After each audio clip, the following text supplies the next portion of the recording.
Prince Philip is the longest-serving royal consort in British history. He had the most unorthodox childhood, with his mother in a psychiatric clinic and his exiled father mostly absent. Prince Philip spent his early years being sent from post to pillar. Despite a succession of family trages, he emerged capable, charming and uncomplaining. As the longest-serving royal consort in British history approached his 90th birthday in 2011, The Telegraph published an exclusive extract from Philip Ead's book, Young Prince Philip, His Turbulent Early Life, which showed how his traumatic childhood shaped him and details the strength of character he showed in the face of such tragedy and turbulence. Here's the extract once more as the prince, now 95, prepares to retire from public life.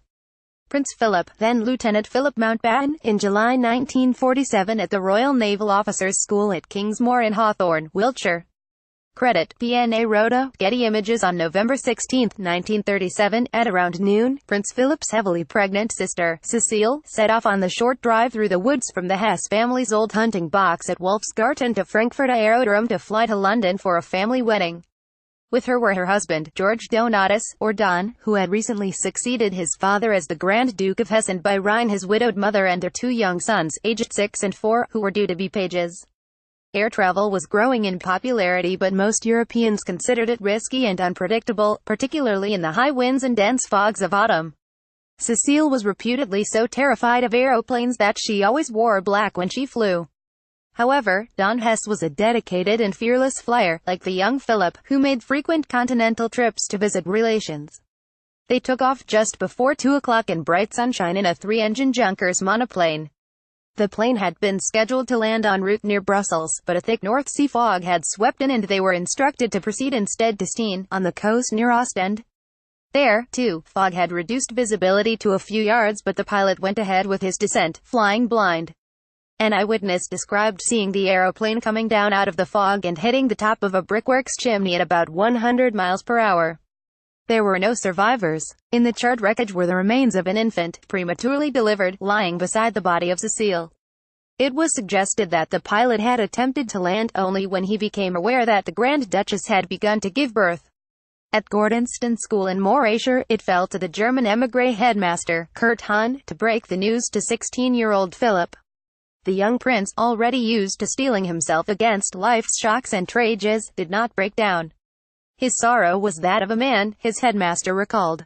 Philip traveled alone to Germany for the funeral at Darmstadt, the Hesse family's hometown south of Frankfurt. As the coffins were borne through streets festooned with swastikas, he cut a forlorn figure in his civilian dark suit and overcoat, his white blonde hair standing out against the dark military greatcoats. Beside him marched his surviving German brothers-in-law, Prince Christoph of Hesse, husband of Philip's youngest sister, Sophie, conspicuous in his SS garb, and Christoph's brother, Prince Philip of Hesse, in the brown shirt of the SAW. Philip's uncle, Lord Louis Dickey Mountbatten, followed just behind in British naval dress. The streets of Darmstadt were lined with detachments of SOLRS in Nazi uniforms and, as the procession passed, many in the crowd extended their arms in a Heil Hitler salute. A gesture Philip had been accustomed to seeing as a schoolboy in Nazi Germany. Don and Cecile had recently joined the Nazi Party themselves. Hitler and Goebbels had sent messages of sympathy. Göring attended the funeral in person. This strange and tragic occasion was the first time that Philip's parents had seen each other for 6 years.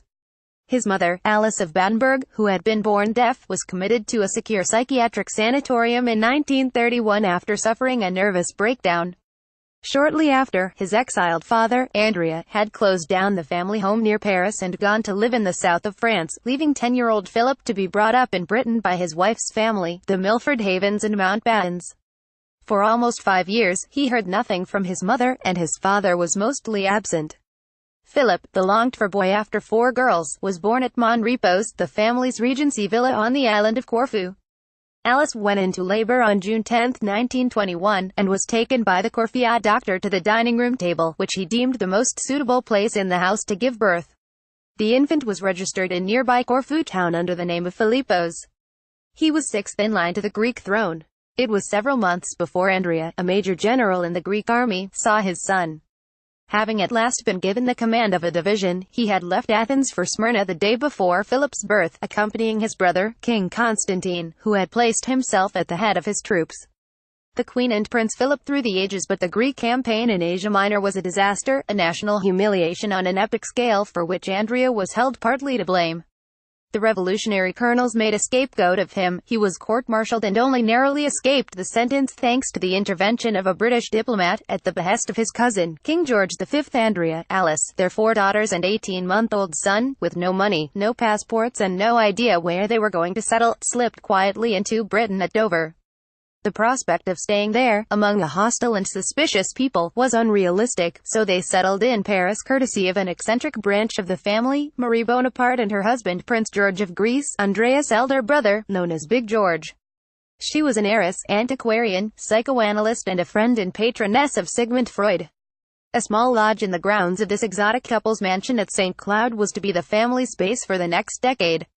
By the time they arrived, Marie and George were spending much of their time apart, she carrying on with a succession of lovers, most recently the French Prime Minister, he often away in Denmark, with his father's younger brother Waldemar, 10 years his senior and unashamedly the love of his life.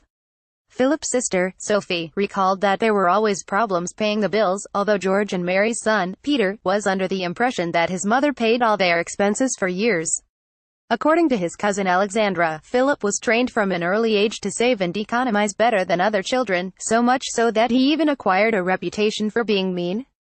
Though his parents both adored him, Philip saw little of them in his nomadic early years. His mother's nerves had been badly strained by the family's exile from Greece, and because of this the children were regularly packed off to friends and relations. Alice's illness has been described as a religious crisis. Another equally plausible suggestion is that she suffered from manic depression. Whatever its exact nature, the rapid deterioration in her mental state overshadowed Philip's early life. He was 9 when she was committed, against her will and under sedation, to a psychiatric clinic at Cruselingen on Lake Constance.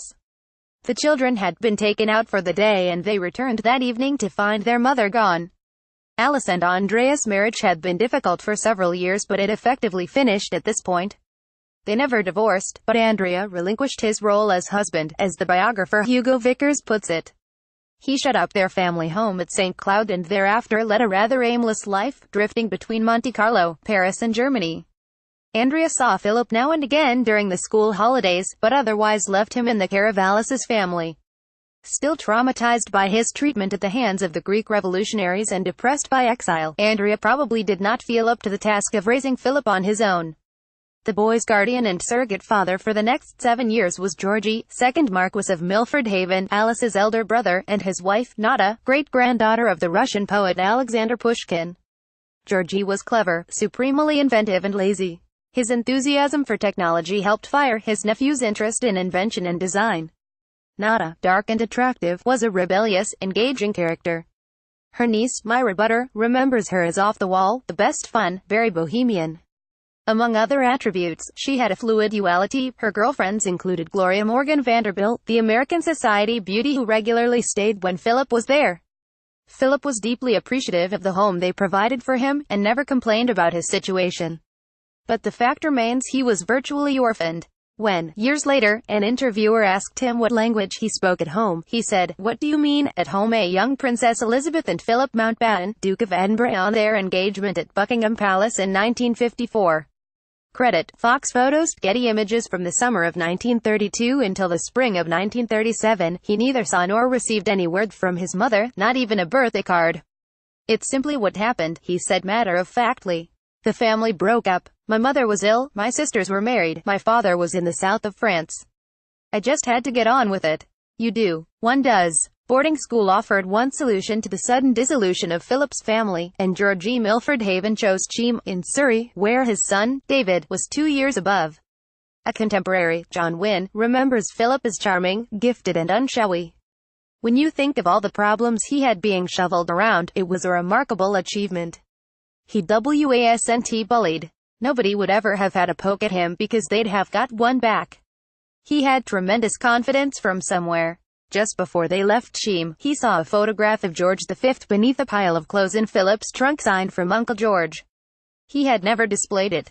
3 times in the space of a year, the prince was to shuttle back and forth to Germany for the weddings of his sisters.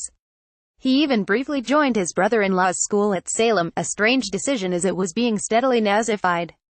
He had little opportunity to make real friends and he spoke very little German, recalled a master.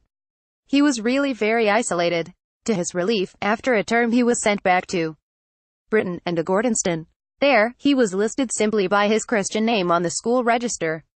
Jim Moore, destined one day to become Philip's private secretary, was struck by his white hair, his friendliness and sense of fun, and by the fact that he never swanked about his relatives.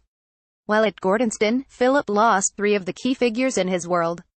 Cecile and Don were the sister and brother-in-law he saw most of in the holidays. When they perished in the accident, he was poleaxed. His childhood friend, Gina Werner, noticed how deeply their loss affected him, despite his outward stoicism. He didn't talk much about it, but he showed me a little bit of wood from the aeroplane. The following year, his uncle and guardian Georgie Milford Haven died of bone marrow cancer, leaving his younger brother Dickie Mountbatten, a man of far greater influence and ambition, to finish the job of bringing up his nephew. Mountbatten had long recognized Philip's talents, and he had his own ideas as to what could be done with them. Part 1. The Romances of Young Prince Philip. Part 3. How Prince Philip Wooed Elizabeth, and a Nation ** extract taken from Young Prince Philip by Philip Bede, published by Harper Press. Available from Telegraph Books. Call 0844-871-1516 or visit books.telegraph.co.uk.